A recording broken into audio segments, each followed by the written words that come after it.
여러분 안녕하십니까. 코로나19 통합 뉴스를 시작합니다.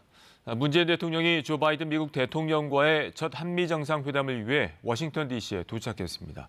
3박 5일간의 공식 실무 방문 일정인데요. 외교 안보 분야는 물론 코로나19 백신 공급, 경제 협력 등 다양한 의제들이 논의될 예정입니다. 첫 소식 워싱턴 김양순 특파원이 보도합니다. 바이든 미 대통령과의 첫 정상회담을 위해 문재인 대통령이 현지 시간 19일 오후 미국 워싱턴 DC에 도착했습니다. 문 대통령의 워싱턴 DC 방문은 재임 중 네 번째이자 2019년 4월 이후 2년여 만입니다. 이번 방미는 공식 실무 방문으로 한미 실무 단위에서는 북핵 해법을 비롯해 백신 협력과 반도체 등 신기술 투자 확대 같은 의제를 놓고 막판 협의가 계속되는 것으로 알려졌습니다. 문 대통령은 도착 당일인 오늘은 공식 일정 없이 한미 정상회담 의제 점검에 집중할 것으로 알려졌습니다. 방미 둘째 날인 현지 시간 20일 오전 알링턴 국립묘지를 참배하며 공식 일정을 시작하고 오후에는 낸시 펠로시 미 하원 의장 등 의회 지도부를 만나 한미동맹 강화 방안을 비롯한 현안을 폭넓게 논의할 예정입니다. 한미 정상회담은 방문 사흘째인 현지 시간 21일 예정돼 있습니다. 이날 카말라 해리스 부통령 접견이 먼저 이루어지고 바이든 대통령과는 단독과 확대 회담을 연속해 개최하며 다양한 의제를 논의할 예정입니다. 문 대통령은 이후 한국전쟁 전사자를 기리는 추모의 벽 착공식에 참석합니다. 문재인 대통령은 이곳에서 사흘간 머물고 마지막 일정으로 미 조지아주의 SK 배터리 공장을 방문한 뒤 귀국길에 오를 예정입니다. 워싱턴에서 KBS 뉴스 김양순입니다. 정부가 재산세 감면 대상 확대 등 부동산 정책 변화 부분에 대해서 다음 달까지 결론을 내기로 했습니다. 또 LH 임직원의 퇴직 후 취업 제한 대상을 확대하는 방안도 추가 검토하겠다고 밝혔습니다. 취재기자 연결합니다. 자, 김범주 기자, 부동산 시장 관계장관 회의 내용 전해주시죠. 네, 홍남기 부총리는 오늘 정부 서울청사에서 열린 부동산 시장 점검 관계장관 회의에서 최근 제기된 부동산 정책의 일부 변화 가능성에 대한 갑론을박과 불확실성을 걷어내는 것이 시급하다고 밝혔습니다. 그러면서 기존 부동산 정책의 큰 골격과 기조는 견지하되 변화가 필요한 부분은 민의 수렴과 당정 협의 등을 거쳐 가능한 한 다음 달까지 결론 낼 수 있도록 해야 할 것이라고 말했습니다. 홍 부총리는 최근 시장 상황에 대해 매매 수급 지수가 4월 중순 이후 매수자가 많은 상황으로 전환된 것은 매우 경계해야 될 변화라고 언급했습니다. 현재 더불어민주당 내에서는 당내 부동산 특위를 중심으로 재산세 감면 상한선을 9억 원으로 높이는 것을 비롯해 종합부동산세 과세 기준을 12억 원으로 상향하는 방안, 무주택자와 실수요자의 주택담보대출 비율, LTV를 높이는 방안 등을 두고 당내 논쟁이 계속되고 있습니다. 홍 부총리는 또 LH 부동산 투기 의혹과 관련해 북시흥 농협 등을 현장 점검해 LH 직원과 공무원, 이들의 친인척 등 25명을 합동특별수사본부에 1차 수사에 의뢰했다고 밝혔습니다. 이들은 미공개 정보 활용과 농지법 위반 의혹을 받고 있는데 대출 이후 농지를 농업과 무관한 창고로 전용하거나 농사를 짓지 않았다고 덧붙였습니다. 또 금융사 임직원이 농지나 상가 매입 자금을 부당 취급하거나 여신 담당 직원이 가족명의 대출을 이른바 셀프 심사한 것도 제재 절차를 진행 중이라고 밝혔습니다. LH 혁신 방안에 대해 홍 부총리는 오늘 회의에서 정부안을 마련하고 당정 협의에 들어가겠다고 설명했습니다. 또 설계 공모와 입찰 비리 같은 부조리를 막기 위해 LH 임직원의 취업 제한 대상 확대 방안도 검토하고 있다고 밝혔습니다. 지금까지 경제부에서 전해드렸습니다. 방금 들어온 코로나19 소식 알아보겠습니다. 올해 0시 기준 신규 확진자는 646명으로 집계됐습니다. 서울은 238명입니다. 취재기자 연결합니다. 조혜진 기자, 신규 확진자 현황 전해주시죠. 네, 중앙방역대책본부는 오늘 0시 기준 국내 코로나19 신규 확진자 수가 646명으로 집계됐다고 밝혔습니다. 국내 발생은 619명, 해외 유입은 27명입니다. 국내 발생 사례를 지역별로 살펴보면 서울이 238명, 경기 183명으로 수도권 집중 현상은 계속 이어지고 있습니다. 수도권 외 지역에서는 경북 33명, 울산 25명, 충남 19명, 부산 17명 등 확진자가 나왔습니다. 권덕철 중대본 1차장은 오늘 중대본 회의에서 4월 이후 PC방과 노래 연습장 등 다중이용 시설의 집단 감염 사례가 줄지 않고 있다고 지적했습니다. 이러한 시설은 환기가 잘 되지 않아 음식 섭취를 자제하고 이용 시간을 최소화해야 한다고 강조했습니다. 또 60세에서 74세 어르신의 백신 접종 예약률이 50.1%로 나타나 점차 둔화되고 있다며 일상 회복을 위해 백신 접종에 적극적으로 참여해달라고 부탁했습니다. 방역당국은 다음 달 말 고령층 예방접종이 끝날 때까지 확산세가 통제되는 수준을 계속 유지해 나가는 게 중요하다는 입장입니다. 이에 따라 지금의 유행 추세를 감안해 다음 주부터 적용할 거리두기 조정안을 내일 발표할 예정입니다. 지금까지 문화복지부에서 KBS 뉴스 조혜진입니다. 유럽연합 EU가 여름 휴가철을 맞아서 백신 접종을 완료한 제3국 관광객들의 입국을 허용하기로 했습니다. 또 백신 접종을 받지 않았더라도 입국이 가능한 이른바 화이트리스트 국가도 확대할 계획입니다. 베를린 김기수 특파원이 전해왔습니다. 그리스 관광지 코르푸 섬에 올해 첫 번째 크루즈 유람선이 입항했습니다. 그리스는 이탈리아와 함께 다른 유럽 국가들보다 먼저 관광객의 문을 열었습니다. 관광객 600여 명이 방역 수칙 아래 여행을 즐깁니다. 영국과 EU 회원국 등에서 입국한 사람들에 대해 의무 자가격리를 해제한 이탈리아. 이 때문에 로마 레오나르도 다빈치 국제공항에도 관광객들이 눈에 띄게 늘었습니다. I think it's time for the country to move on and for people who depend on tourism to be able to earn their living again. 먼저 문을 연 그리스와 이탈리아에 이어 EU도 올여름 제3국 관광객의 입국을 허용하기로 했습니다. 화이자, 바이오엔테크 등 유럽 의약품청이 승인한 백신 접종 완료자가 대상입니다. The Council will now recommend that member states ease some of the current restrictions, in particular for those vaccinated with a new Alpharest vaccine. 이와 함께 백신 접종을 받지 않았더라도 EU 내 입국을 허용하는 화이트리스트 국가도 확대할 계획입니다. 현재는 우리나라와 뉴질랜드 등 7개 나라가 화이트리스트 국가로 지정돼 있습니다. EU는 조만간 인구 10만 명당 최근 2주일간 신규 확진자 수 25명인 화이트리스트 국가 기준을 75명으로 상향 조정한다는 방침입니다. 하지만 인도나 브라질, 남아프리카 공화국처럼 코로나19 변이가 확인된 나라 등의 입국자는 긴급 브레이크를 발동해 입국이 중단될 수 있습니다. 베를린에서 KBS 뉴스 김기수입니다. 다음 소식입니다. 이스라엘과 하마스 간 무력 충돌 중단을 요구하는 국제사회의 요구가 커지고 있는 가운데 미국이 중대한 긴장 완화를 기대한다는 입장을 밝혔습니다. 이스라엘의 군사행동 중단을 좀 더 직설적으로 촉구하는 것인데요. 하지만 이스라엘은 작전을 계속하겠다고 밝혔습니다. 박석호 특파원이 보도합니다. 바이든 미국 대통령이 네타냐후 이스라엘 총리와 또다시 전화 통화를 했습니다. 이스라엘과 하마스 간 충돌 이후 네 번째 통화입니다. 바이든 대통령은 이번 통화에서 중대한 긴장 완화를 기대한다는 입장을 전했다고 백악관은 밝혔습니다.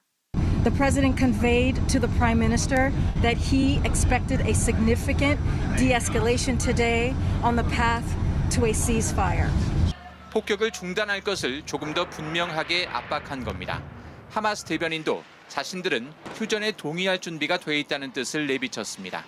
على الأرض الاتصالات مستمرة ومتواصلة من كل الأطراف من أجل الوصول إلى تهدئة، لكن كما قلنا الموقف يصطدم بالتعنت الصهيوني والإصرار على ارتكاب الجرائم. 하지만 이스라엘은 작전을 계속한다는 입장입니다. 네타냐후 총리는 외국 대사들을 만난 자리에서 하마스를 정복할 수도 있다고 말했습니다. You can either conquer them, and that's always an open possibility, or you can deter them. And we are engaged right now in forceful deterrence, but I have to say we don't rule out anything. 다만 한 이스라엘 군사 소식통은 별도 브리핑에서 휴전을 위한 올바른 순간이 언제인지 들여다보고 있다고 말해 내부적으로 휴전에 대한 논의가 진행 중임을 암시했습니다. 이런 가운데 양측 사망자는 팔레스타인 220여 명, 이스라엘 12명으로 늘었습니다. 어제는 레바논에서도 로켓이 발사됐고 이스라엘은 이에 대응해 보복 포격을 진행했습니다. 두바이에서 KBS 뉴스 박석호입니다. 이번엔 KB증권 연결해서 오늘의 주식시장 알아보겠습니다. KB증권입니다. 전일 미국 증시 하락의 영향을 받으면서 코스피가 소폭 약세로 출발했습니다. 코스닥은 보합권에서 등락을 거듭하며 지지부진한 흐름을 이어가고 있습니다. 이 시각 현재 코스피는 8.03포인트 하락한 3,165.02에 코스닥은 0.9포인트 상승한 970에 거래되고 있습니다. 전일 미국 증시는 암호화폐 시세가 급락한 여파로 주요 지수가 일제히 하락 마감했습니다. 코스피는 개인의 매수세에도 외국인과 기관이 매도에 나서면서 약보합권에서 움직이고 있습니다. 비트코인 쇼크에 가상화폐 관련주들이 약세를 보이고 있고 전일 배당 기대감에 상승했던 포스코는 하루 만에 약세로 전환하며 내림세입니다. 삼성바이오로직스는 차익 실현 매물이 쏟아지며 하락하고 있습니다. 반면 역대 최고 영업이익을 낸 LG화학이 테슬라의 전기차 배터리용 양극재를 공급한다는 소식에 강세를 보이고 있습니다. 이 시각 현재 달러화에 대한 원화 환율은 1,132원 10전에 거래되고 있습니다. 지금까지 KB증권이었습니다.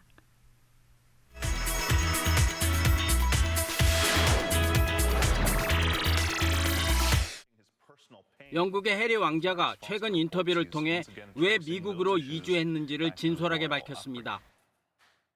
해리 왕자는 왕실에서 자라면서 느꼈던 고통 때문에 힘들었다고 말했습니다. If I've experienced some form of pain or suffering because of the pain or suffering that perhaps my father or my parents had suffered, I'm going to make sure that I break that cycle. 또한 왕실 생활이 마치 자신의 모습이 생방송되는 영화 트루먼 쇼나 동물원 생활 같았다고 말했는데요. In my early 20s, I was a case of like, I don't want this job. I don't want to be here. I don't want to be doing this. Look what it did to my mum. 미국의 팟캐스트와의 인터뷰에서 해리 왕자는 런던에 처음 온 메건과 슈퍼마켓 데이트에서 서로 모르는 척했다는 일화도 공개했는데요. 로스앤젤레스로 이주한 해리 왕자는 이제는 아내와 함께 전에는 느끼지 못했던 자유를 만끽하고 있다고 즐거워합니다. 최고급 페이스트리 셰프인 모로코 출신 사라 씨는 파리에서 제과점을 운영합니다. Mais je trouvais que le terroir marocain n'avait rien à envier à ces autres pays et que c'était pas assez bien mis en valeur. Donc c'est un peu mon challenge aujourd'hui.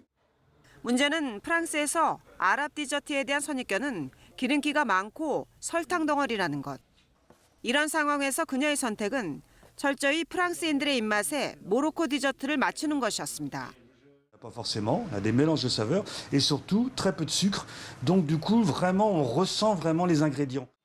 그녀의 창의적인 현지화 전략 덕분에 모로코 디저트가 콧대 높은 파리의 미식가들의 식탁에 오르고 있습니다.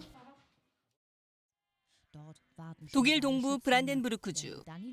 이 드넓은 초원이 18살 다닐로의 무대입니다.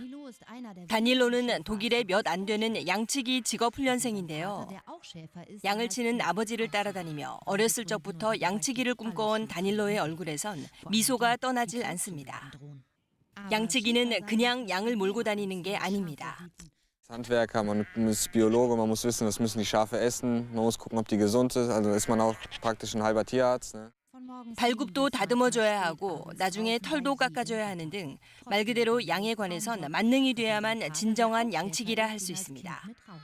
현재 독일 전국의 양치기는 1,000명이 될까 말까 한데요. 그래서 다닐로의 도전이 한층 더 빛나 보입니다.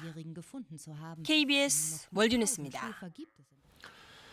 일부 햄버거 프랜차이즈 업체들이 배달료가 무료라고 홍보하면서 햄버거 값을 매장보다 비싸게 받고 있다는 소비자원 조사 결과가 나왔습니다. 이 사실상 음식 가격에 배달료를 포함시킨 건데요. 고아름 기자가 취재했습니다. 한 프랜차이즈 햄버거 업체. 배달 기사가 포장된 햄버거를 받아갑니다. 이 업체에서 가장 잘 팔리는 햄버거 세트는 8,100원. 그런데 배달 주문 가격은 9,300원으로 1,200원 더 비쌉니다. 가격이 다르다는 걸 알고 계셨어요? 처음 듣는 얘기예요. 원래 가격에 배달료를 추가하는 게 맞는 것 같아요. 배달료 안 받을 거면은 가격을 조금 하는 건 좋은데 그거를 사람들이 알게 하거나 그랬으면 좋겠어요. 한국소비자원이 5개 햄버거 업체를 조사했더니 4개 업체가 배달 주문 가격과 매장가가 달랐습니다. 4인 가족을 기준으로 햄버거 세트 4개를 배달 주문하면 4,000원에서 많게는 4,800원까지 차이가 났습니다. 사실상 음식 가격에 배달료를 포함시킨 겁니다.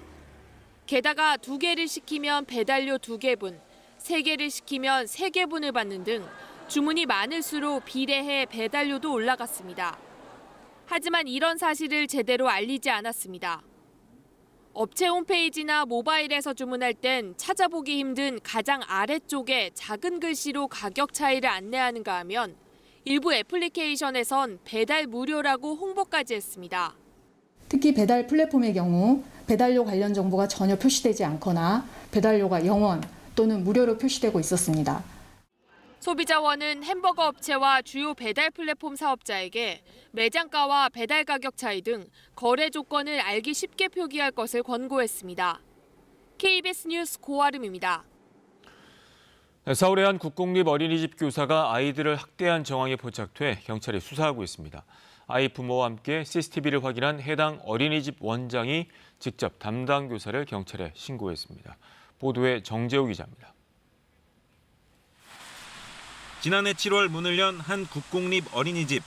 이곳에서 4살 반 아이 14명을 담당하는 교사 A씨가 아동학대를 했다는 신고가 경찰에 접수됐습니다. 신고자는 다름 아닌 어린이집 원장. 선생님에게 맞았다는 아이 말을 듣고 찾아온 엄마와 함께 CCTV를 확인해봤더니 실제 학대로 보이는 장면이 찍혀 있었습니다. 교구장이 굉장히 무거워요. 교구장은 근데 많이 벌리는 것도 아니고 진짜 살짝 아이 손이 들어갈 만큼 벌린 다음에 저희 아이 손에 어거지를 집어넣어요. 그러고 나서 디디겨요. 그냥 밀어버려요. 소변 실수를 한 아이를 벌거벗긴 채 다른 아이들 사이에 방치한 장면도 있었습니다. 아이가 앞구르기 하고 있는데 갑자기 와가지고 밀어버린다든지 토할 때까지 먹이고 또 먹이고 다시 눕혀서까지 먹이고 그런 게 학대라고 생각이 아이들이 다 발로 다뤄요. 발로 밀치고 얼굴도 밀고요. 그냥 다 밀어요. 애들이 다 발로 정리하고 그 안에서도 이게 삐뚤어져 있으면 발로 이렇게 뭐 그게 머리든지 다리든 몸이든지 뭐든지. 어린이집 원장은 자신은 전혀 몰랐다고 부모들에게 해명했고 취재진에게는 답변을 거부했습니다. 학대 행위에 관여한 담임교사 2명은 모두 권고사직 처리됐다고 부모들은 전했습니다. 경찰은 2개월치 CCTV를 확보해 아동학대가 있었는지 조사하고 있습니다. KBS 뉴스 정재우입니다. 오늘은 비 소식이 있습니다. 전국에 비가 내리면서 초여름 더위는 주춤하겠습니다. 지금은 남부지방과 충청도에 비가 내리고 있습니다. 현재 제주 산지에는 호우주의보가 발효 중인데요. 오늘 오후에는 수도권과 강원도까지 비가 확대되겠습니다. 이번 비는 내일 낮에 대부분 그치겠지만 경상도 지역은 내일 밤까지 비가 이어지겠습니다. 그 사이 예상 강수량은 제주도에 20에서 60mm, 강원 영동과 경북에 10에서 40, 서울을 포함한 그 밖의 지방에 5에서 30mm 정도입니다. 오늘 전국이 흐리고 비가 내리겠습니다. 오후까지 제주도에는 돌풍이 불면서 천둥, 번개도 치겠습니다. 낮 기온은 서울과 춘천 25도, 광주와 여수, 목포, 대구, 부산이 19도로 특히 남부지방은 어제보다 많게는 10도 정도나 낮겠습니다. 바다의 물결은 먼 바다에서 3, 4m까지 매우 높게 일겠습니다. 이번 비가 그치고 나면 주말에는 맑은 가운데 다시 기온이 오름세를 보이며 더워질 전망입니다. 날씨 전해드렸습니다. 코로나19 통합 뉴스룸은 11시에 이어집니다. 고맙습니다.